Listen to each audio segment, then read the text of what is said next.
Quando você faz terapia, você deduz que o terapeuta é muito mais bem resolvido que você? Será que é?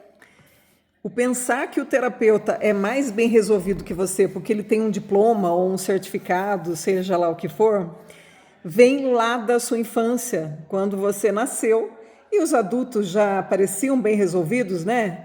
Papai, mamãe, a sociedade em sua volta.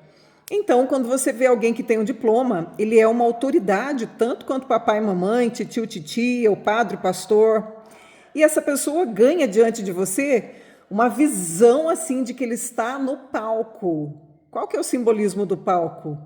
Acima de você, degraus acima de você. Então você respeita essa pessoa incondicionalmente, principalmente se ela for famosa. Não importa se ela sabe muita coisa, importa que ela seja famosa. Porque papai e mamãe também nos enganaram bastante, vamos falar a verdade. Eles não eram tão perfeitos quanto a gente imaginava e erravam mais do que a gente podia supor, né? Mas tudo isso era cobertado por uma névoa do negócio de ser adulto, da perfeição do ser adulto. Então nós fomos enganados por isso.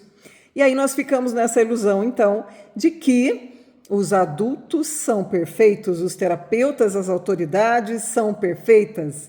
Você pode até pensar que questiona isso, mas um lado seu ainda continua com aquela criança interna que desejaria que alguém fosse esse responsável por você e que resolvesse a sua vida. E o terapeuta acaba pegando esse papel, ganhando dinheiro muitas vezes, sem ele mesmo estar muitas vezes resolvido.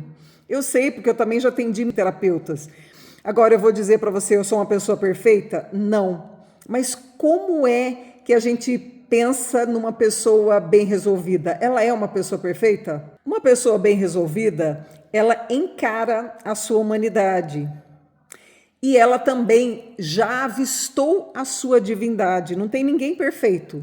Mas essas duas características são fundamentais em alguém bem resolvido. E a maioria não é bem resolvido o suficiente para conduzir a sua vida. Aliás, ninguém deveria conduzir a vida de ninguém. A única coisa que nós podemos fazer é o papel de um irmão, de uma irmã mais velha, que é colaborar com você, que é emprestar a experiência e falar sobre ela para você, para que você tenha os seus próprios insights.